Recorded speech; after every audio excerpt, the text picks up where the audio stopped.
puder me dar só um pouco de retorno aqui. Isso.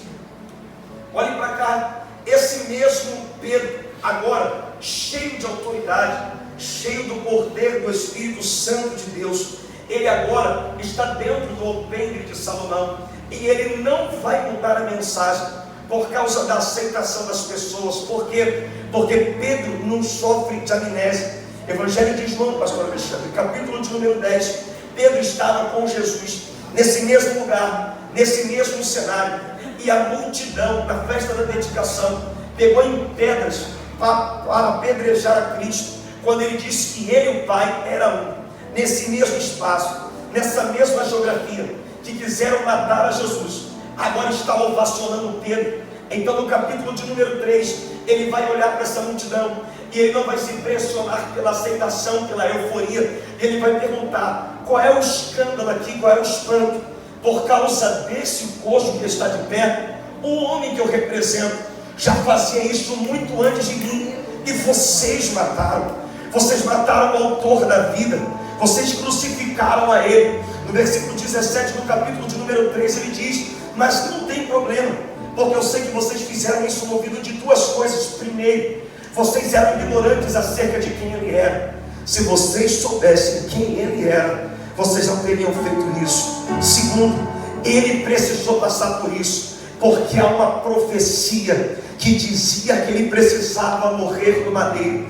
Então tudo convergiu para que o nome de Deus fosse glorificado. Vocês não sabiam quem ele era, e a profecia tinha que se cumprir. Aí ele aplica a mensagem: mas agora que vocês já não são mais ignorantes acerca disso, a palavra de Pedro para essa multidão é: arrependei-vos, arrependei-vos, para que os vossos pecados sejam perdoados, e o nome de vocês seja escrito no livro da vida.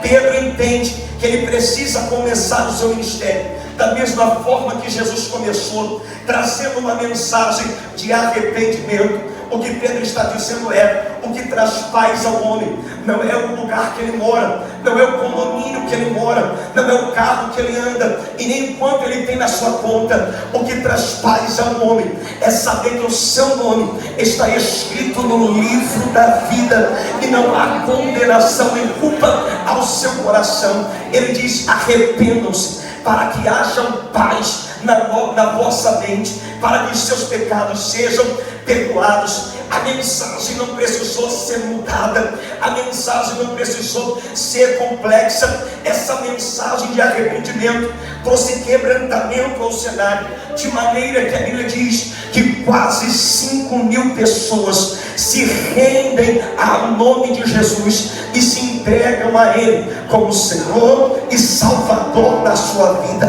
A mensagem é a mesma, ela é genuína, ela não precisa ser alterada. Jesus salva, Jesus cura, Jesus batiza e leva para o céu. E essa mensagem é que está tirando o homem do caminho da perdição e está conduzindo ele para a vida eterna.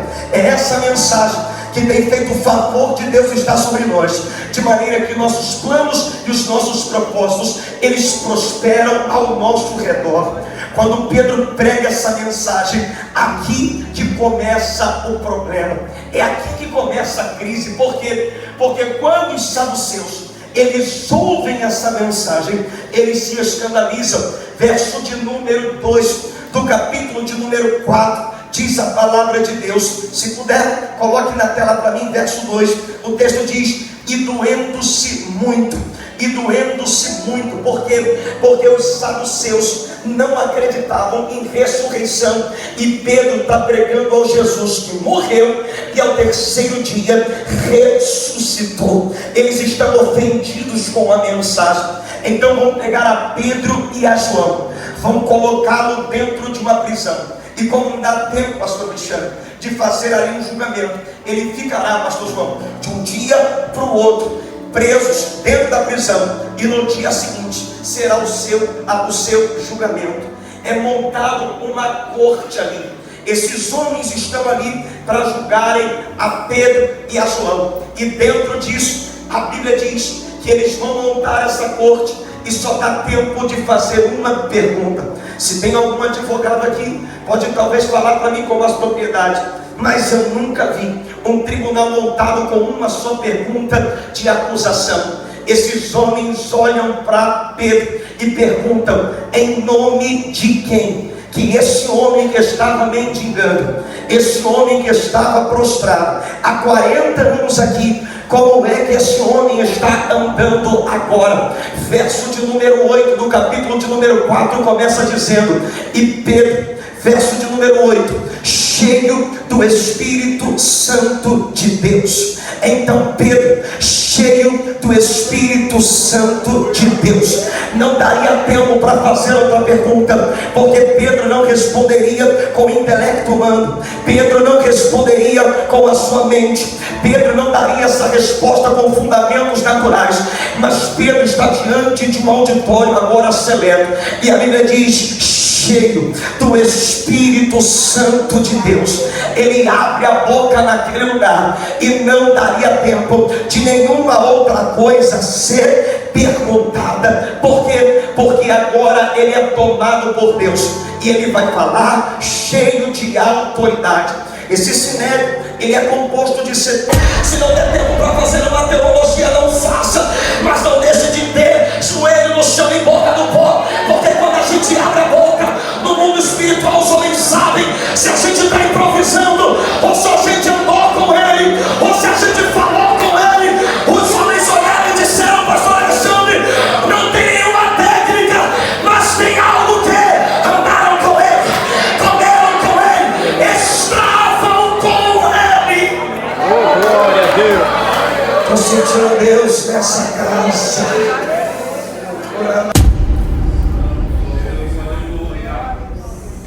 Quando o grupo de saduceus, sacerdotes, fariseus e escribas ouviram a mensagem, perceberam e se maravilharam a forma que eles falaram, e falaram assim: só tem uma conclusão. Qual?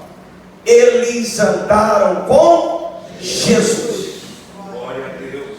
Só que o verso de número 2 tem uma crise, porque quem administra o tempo são os saduceus, e os saduceus não acreditam em ressurreição. Eu gosto de uma versão que diz que eles se doeram, que diz que eles ficaram chateados. Ou seja, quando eles perceberam o milagre e a fonte que veio o milagre, eles estavam perdidos. Porque esse é o grande dilema dessa geração. Eu vejo o que ele faz, mas não aceito o discurso que é carregado com aquilo que eles fazem. Eu reconheço a sua cura, mas não reconheço a ressurreição daquele que curou. Os homens sabem o poder que a noiva tem, mas não gostam da mensagem da noiva. E há uma crise aqui, porque do lado de fora tem quase 5.000 homens gritando Jesus. Tem um homem que era coxo e agora está andando. Mas ainda que eles não gostem da mensagem, não tem como refutar os fatos. O homem está de pé. Podem até não gostar da nossa mensagem, mas vai ter que reconhecer que ela é eficaz. Pode até não gostar quando a gente prega contra o aborto, contra o lesbianismo, homossexualismo, mas vai ter que reconhecer que só ele tira o homem do monturo e faz assentar entre os príncipes. Só ele pega um menino com autismo, cura ele com o diagnóstico, para que todos vejam que está curado. Podem não gostar da nossa mensagem, mas não tem como ir de contra os frutos dela. Jesus está pregando, tiraram o telhado de uma casa, desceram um coxo. Jesus disse: pode ir, filho, teus pecados estão perdoados. Aí eles: quem é esse, gente? Você acha que tem poder para perdoar pecado? Aí Jesus, conhecendo o pensamento, não gostou da mensagem, não? Vão ter que me os frutos, para que todos saibam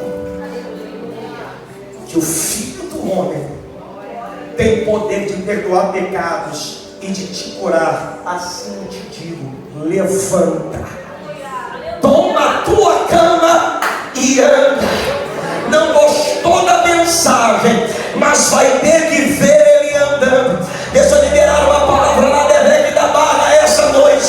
Alguém na tua casa pode não gostar de você vir na Santa Ceia, pode não gostar de você vir na sua igreja, mas quando Deus começar a mudar a tua realidade, não gostam do que você faz, mas vão ver Deus te abençoando, te prosperando, abrindo as portas, restaurando o teu casamento. Vão ver, pode não gostar da mensagem, mas Ele continua sendo Deus. Aleluia! Glória! Oh, aleluia, Jesus! Glória, meu Deus!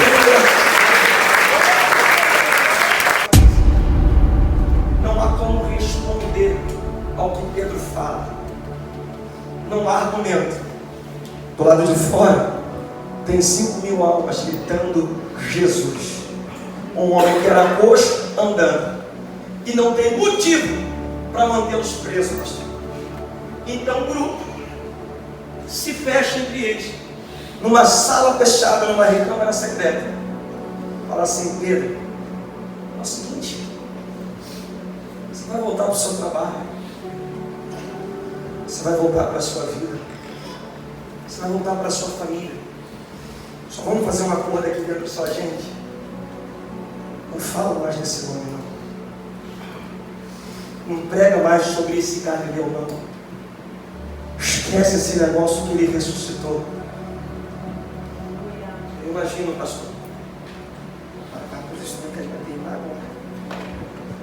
Eu imagino que Pedro sai dali, fica só o seu corpo. E sabe para onde a mente de Pedro vai? Para Lucas capítulo 5. Quando ele passa a madrugada inteira fazendo isso aqui, ó, jogando a rede e puxando vazio, jogando a rede, meu Deus, e puxando vazio. De manhã cedo, já cansado, já desgastado por aquele serviço sem retorno, ele está lavando as redes, talvez cheio de conflito. Hoje não deu certo. Hoje nem sei como é que a gente come.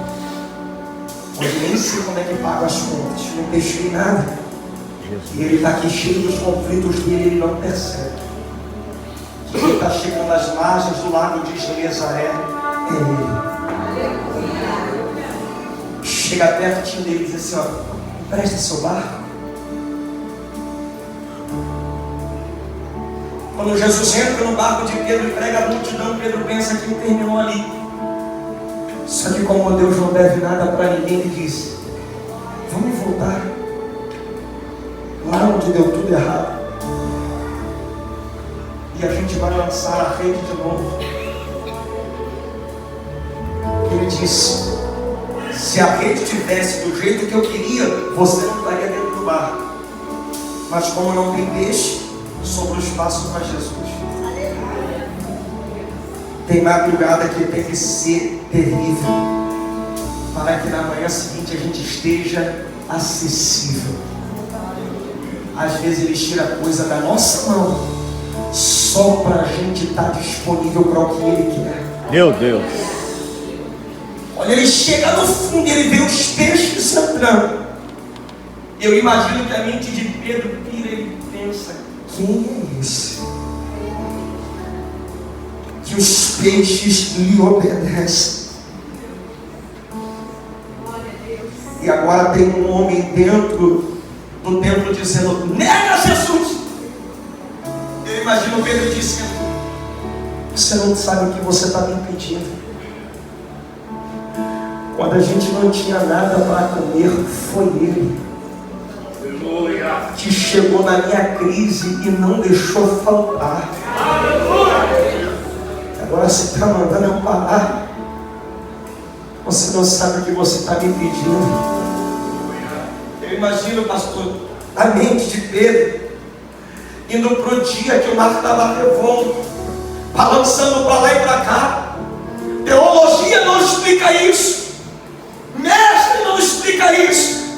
E todo mundo pensava: é um fantasma, é uma assombração. E ele disse: sou eu. E Pedro disse: se é tu mesmo, deixa eu ir até aí.